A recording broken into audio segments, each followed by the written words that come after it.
On today's episode of the Happy Clients podcast, we are so excited to welcome Amanda Perry, a agency owner and friend of ours at Dot & Co. Just to fill you in a little bit about Amanda's agency called Soup.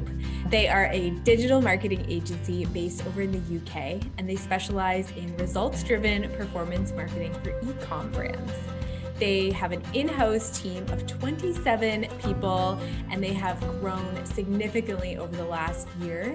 Welcome to the Happy Clients podcast, brought to you by Dot & Company. Whether you're a virtual assistant, an agency owner, or a client-facing account manager, we all deal with clients. Lucky for you, client management is what we do best.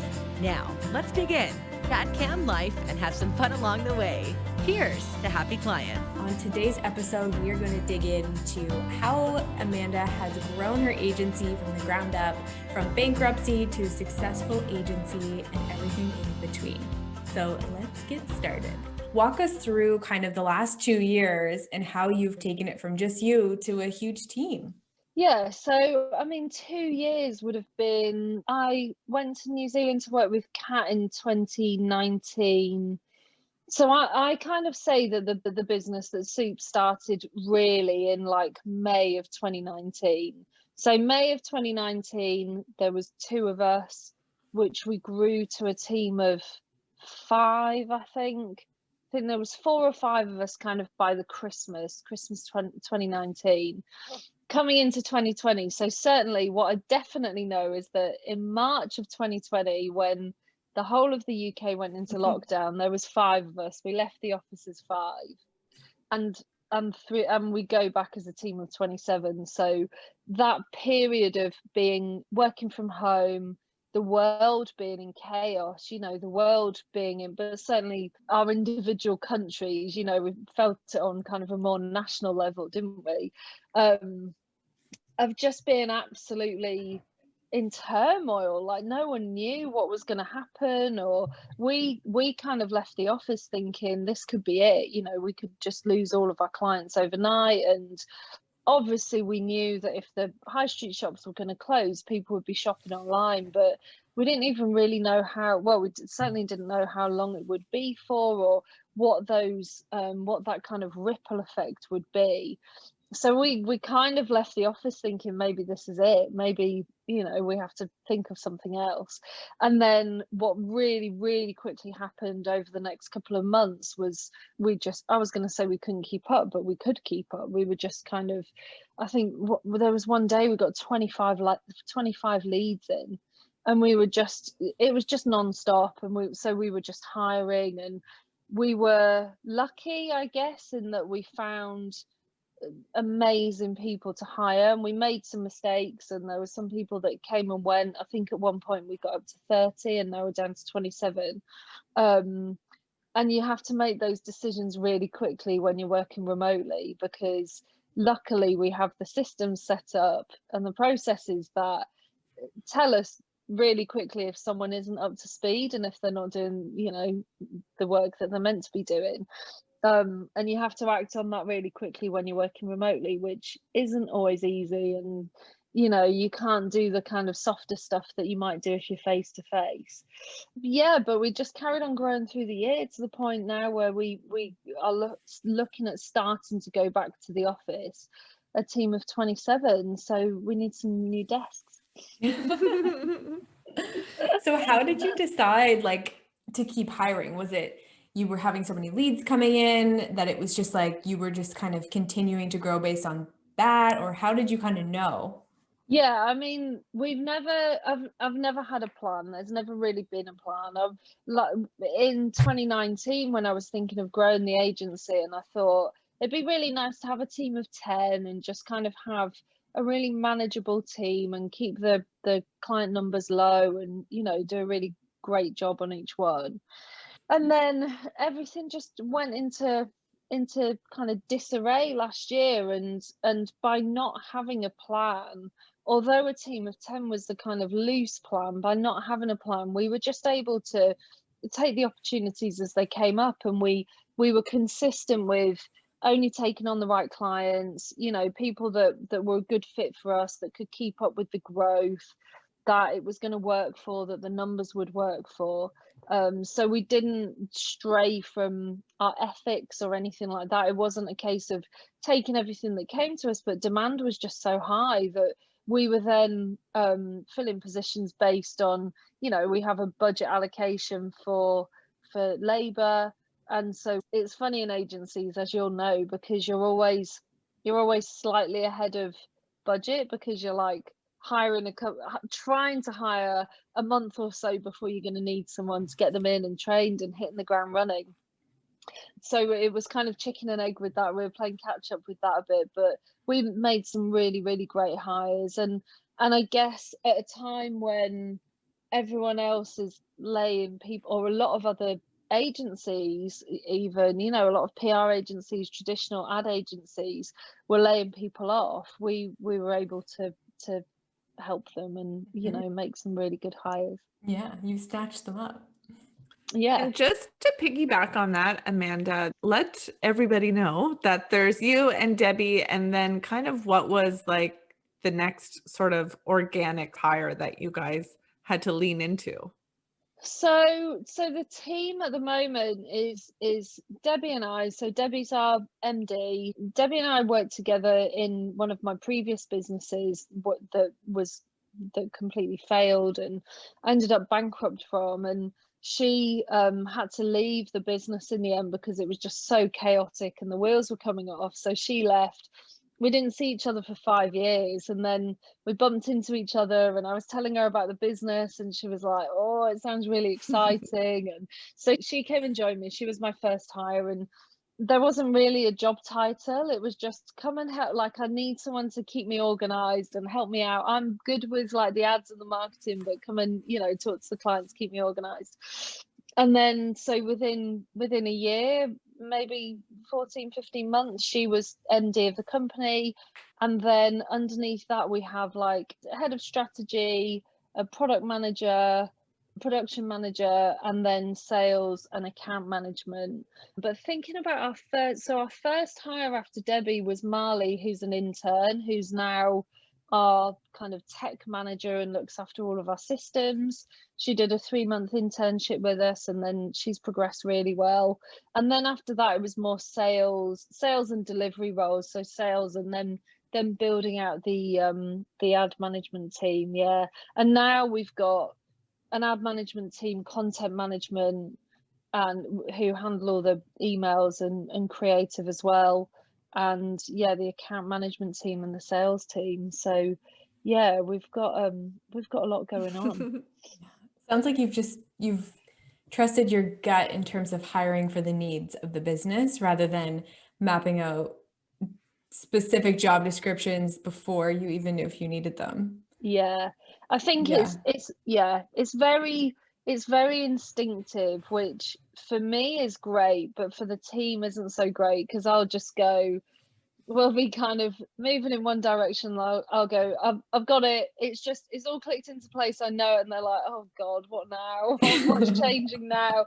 So it's like this constant process of getting us to where we need to be. And honestly, when you talk about the 6-year burnout and stuff, I just don't feel any of that. Debbie she is such an integrator, and I am such a the visionary kind of role, that we're literally like two sides of one brain. Mm-hmm. I'm so grateful that I have that person in the business, because I don't know how people do everything. I talk to other agency owners, someone I was talking to the other day who's doing 50k months, and there's just them and contractors, and they're doing the sales and account management and even dealing with the contractors. A lot of the contractors don't care in the way that he does, so it's difficult. I'm very, very grateful that I have Debbie by my side, and also such a brilliant team. Mm-hmm. I love that. Are you still doing your podcast? Well, I'm just about to bring it back. So my podcast has had 3 or 4 different guises. So when I first launched my first podcast, It did so well. I got to like number 2 of the UK entrepreneur charts, just right under Gary Vee. I don't know how it happened. It's quite every week it was like number 2 or number 8, or it was really. And then I don't know, I just kind of lost this energy around it, which people tend to do with podcasts. You kind of start off really, really excited, and then it just peters out a bit. And it's a lot of work, isn't it? It's a lot of work to promote, and the recording and editing is kind of the easy bit. Even so like I've had new content and everything, like coming up with new ideas and yeah, especially because you do some episodes that's just the 2 of you, don't you? They're not Yeah. all interviews. Yeah, those Mhm. ones are really, I mean, it's not so bad when there's 2 of you, but when it's just you and you're like, right. Yeah. okay, I'm gonna Yeah. do like half an hour of just me talking now, which is not always the best, but they do well. Like the solo shows do well. But I'm just about to come back with a new podcast called The Work-Life Blend. So it's this idea of how, as entrepreneurs, business owners, founders, we, this old idea of the work-life balance, where make sure you finish work at 5 so that you can then enjoy your life after 5 o'clock. And it's this idea of us, blending our life and work so that we just enjoy our life all the time. We love our work, we love our life, and it all kind of becomes one thing. Yep. We're gonna make our future cans listen to that. Yeah, that'd be a good one. Because we always struggle, like, it's not like you do, like, flexible life doesn't mean like you're not working hard. Like we work really hard, but it's just, like maybe it's just like different hours, or you don't have to take a day off for a doctor's appointment, or if kids are home from school, you have to work at night. And that's flexibility. It's not like, we're running to the gym and to shopping and exactly. Right, so, No, I think flexible working definitely, but I think when it's your business, it's so important we talk about kind of building this life vision, don't we, and building this, and so many founders, entrepreneurs find themselves just stuck in that grind of just like almost hating their business. And it shouldn't really be like that. There should be, I've had businesses that I've hated in the past, and now that I've got one that I love and I feel completely fulfilled by, and some days I will work 18 hours, some days I'll work 3 hours, some weekends I'll work right the way through, and but that's really rare. Like it's this idea of living your life between 5 p.m. and 9 a.m. and then just living for the weekends, life's too short, isn't it? Mm-hmm.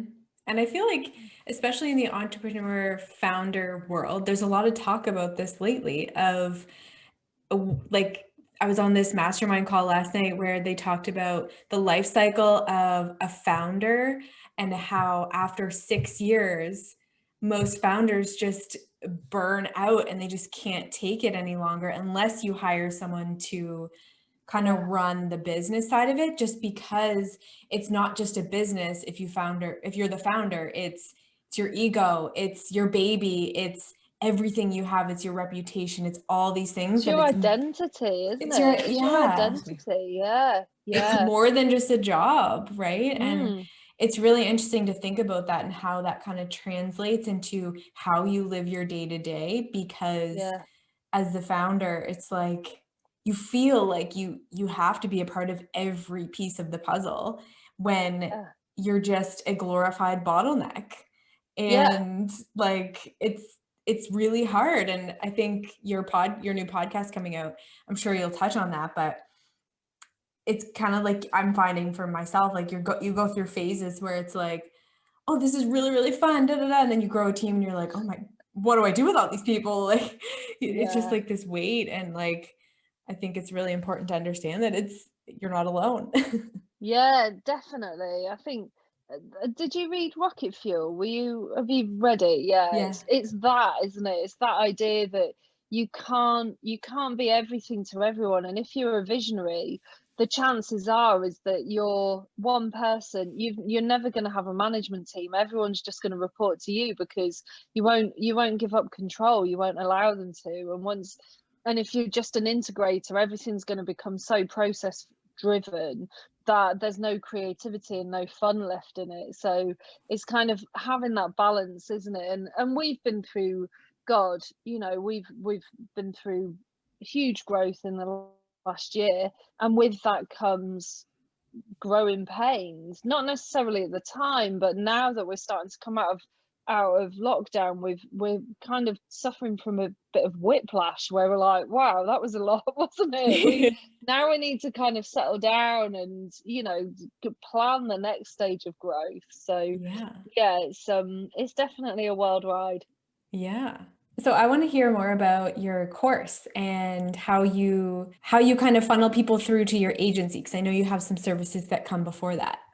Yeah, so we have a DIY package and then a done with you and a done for you. So the DIY is it's called the Ecom Growth Hub, and it is a course where, we say it's the 3 C's. So it's the course, coaching, and community. So there's like a 11 module course, which is everything you need to know about growing an ecom business. So everything from your website, what your website should be like, site load, aesthetics, all that kind of thing, right through to content, email marketing, SEO, PR, ads, of course, analytics, like how to understand it. So we teach them everything we need to know. And then we have troubleshooting calls where the Soup team will take calls with them every day. We have 1 call a day.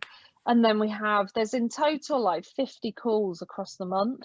So we have loads of other coaches doing everything from Instagram to influencer to PR, SEO. So that's very much like, I would say the majority of people in there, we have like 600 people in there, 600 businesses in there. And I would say that they are like 1 to 10K revenue. There's some that are way more than that are just in there and love the support.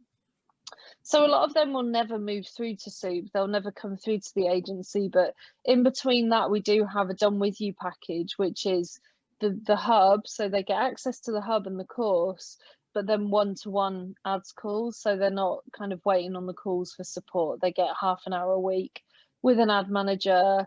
We're in their business manager, and we're sending them weekly reports. And so basically treating them as if they're a client, but they're doing the work. You know, we're just giving them the weekly support, and then we have Soup, which is the full done for you package.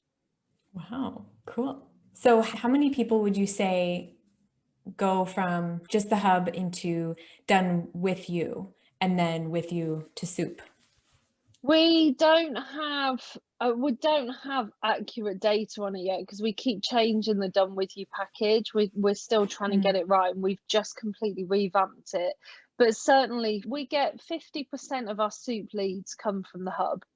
Nice. So I don't actually know the conversion rate that way, but certainly in terms of leads, 50% come from the hub, and 50% of our done with you package, which is called Soup Light, also come from the hub. So yeah, it's a huge source. It wasn't really intentional. It wasn't some kind of master plan, but the reason that I developed the hub was because we were getting so many people coming to the agency that just couldn't afford our services, and you know, we couldn't help. It wouldn't be fair for us to take on. They don't have the operations or the infrastructure or the finance to really be able to scale their business right now.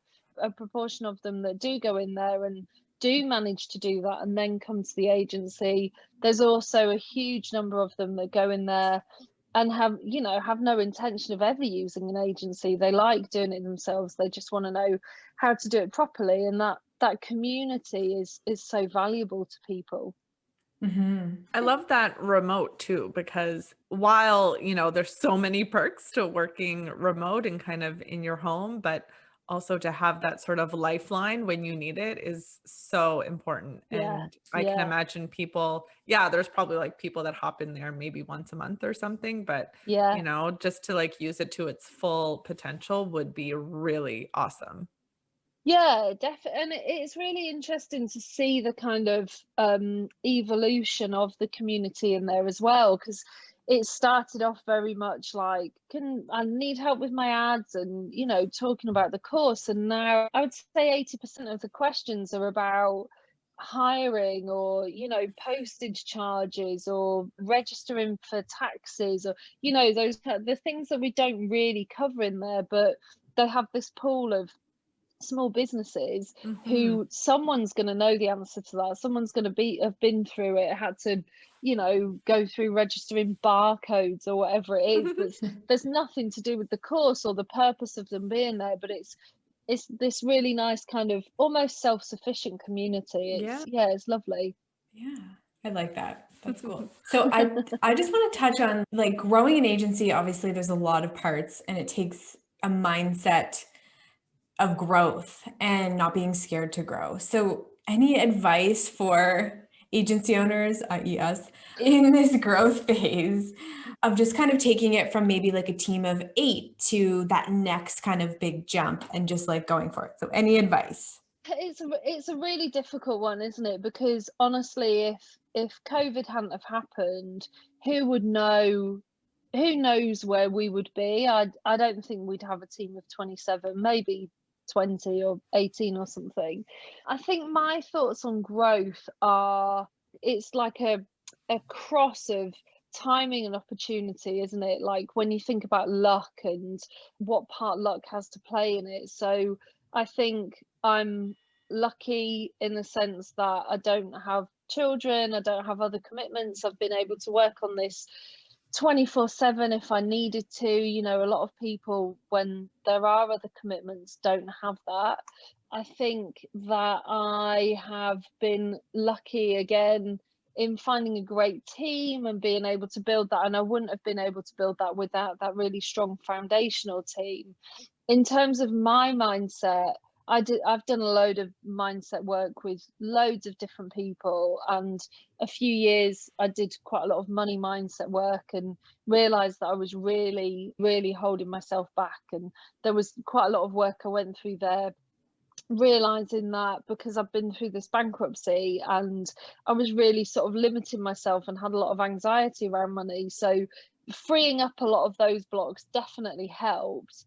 But I do think that the mindset stuff will only get you a certain way. Like you do have to have a growth mindset, but that for me is about being positive and being open to opportunity, and it's not about meditating and rubbing crystals. It's just about being kind of excited and curious and positive and open to networking. And the whole thing about imposter syndrome, is it imposter syndrome, or is it just that we're pushing our comfort zones? And that's always going to feel uncomfortable, isn't it? Like growing, if you're growing, you're always going to be in a position where you don't know what you're doing, but you're kind of learning it as you go along. So I think there's a lot of really damaging language around female growth in business, and there's a lot of the coaching world in particular has coined a lot of these phrases and kind of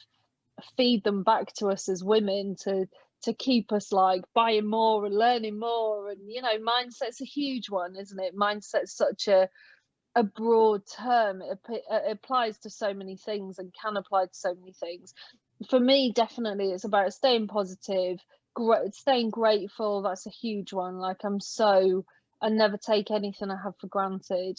And I guess being confident in your ability. I see so many people that are so scared of not only failure, but really scared of success. Like really, if they were really honest with themselves, what if it was successful? Would I be able to look after the kids, or would I be able to be a good wife or friend? Or there's so much in it, isn't there? I think it's really difficult to kind of give blanket advice, but yeah, certainly for me it's about staying positive, grateful, and abundant, I guess, is the staying out of that comparison and staying abundant and being really confident that there's plenty to go around.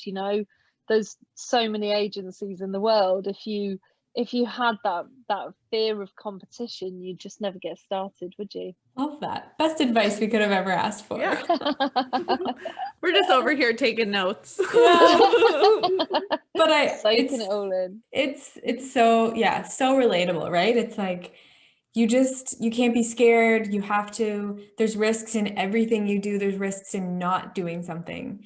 And if you're not confident, like, we both are confident in our businesses and we know that we do great work and super confident in what we do. We just have to think about the positives more than the negatives. And I think it's a good reminder. Yeah. And I think there's some really good, I saw someone saying the other day about, it was a really good reframe around putting content out, which is actually it was quite a good kind of metaphor for business in general. And he was saying that most people are scared to put content. He was talking about LinkedIn specifically.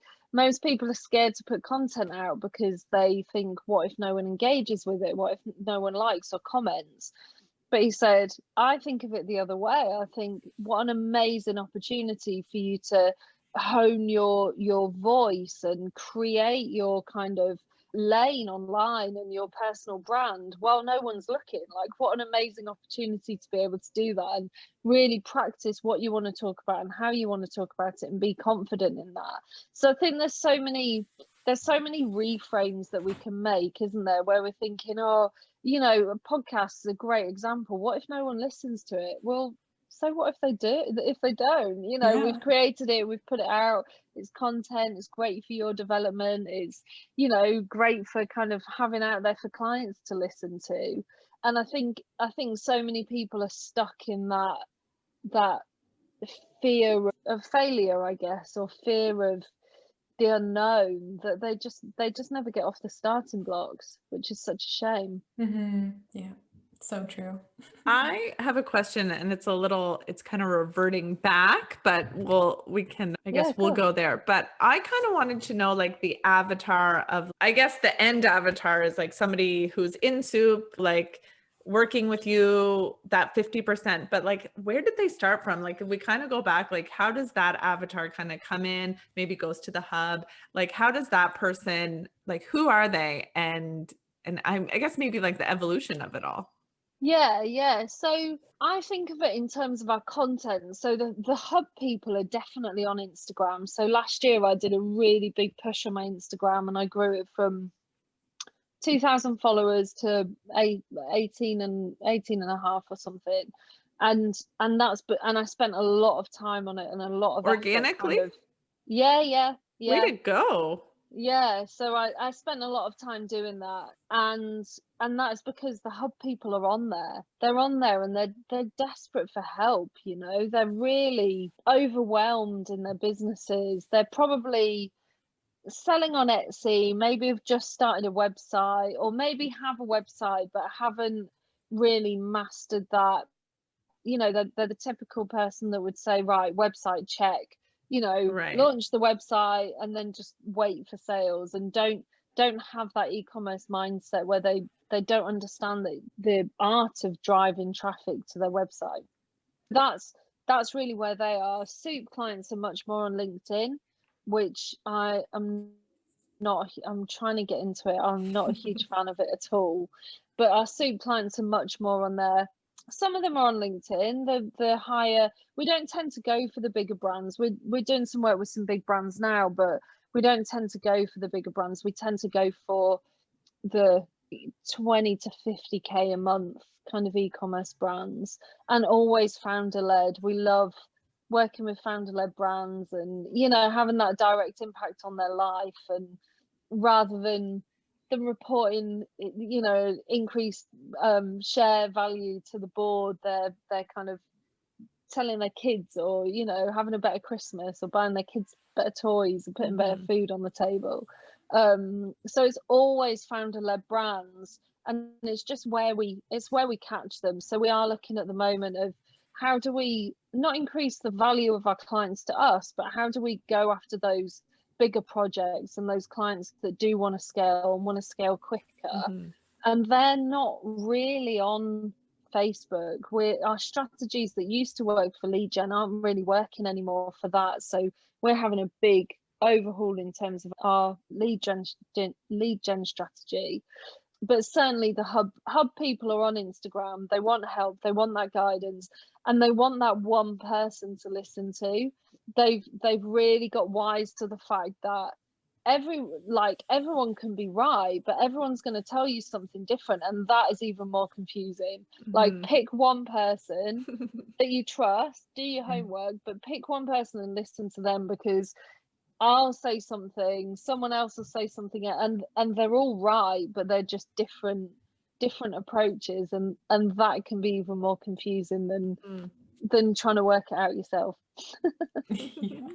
And I think you made a really good point, Katie, saying, you know, work, like remote working we're doing now, aren't we? But a lot of these people do it, they're in their bedroom or their home office or a spare room or their kitchen table, and it's really lonely and really overwhelming when you're seeing people who are talking about this stuff, like, you know, when you start looking at hiring and you've got pensions and taxes and HR policies and all of this, and these people didn't go into business to be a lawyer and a HR specialist and an accountant and a, you know, tax professional. They went in because they love knitting tea cozies at their kitchen table, or they love creating soap or candles, or, you know, whatever their product is, food products, whatever it is.